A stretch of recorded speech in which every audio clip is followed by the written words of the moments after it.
Here's how to make an 8-bit video game coin jangling or ring jangling sound. First, expand the Kai control wheel. You're going to need to change some settings. First, switch from sine wave to triangle wave, because a lot of the video games use that kind of sound. Turn the delay up to 0.2 seconds. Turn the xalophonic response time to its minimum. Turn the diminish/decay effect to its max.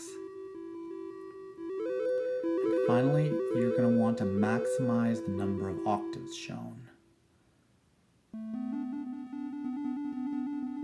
And then all you have to do is basically swipe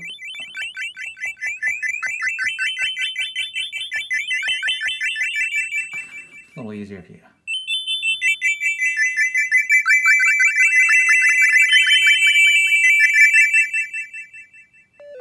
Works similarly in 2D mode, maybe even a bit better.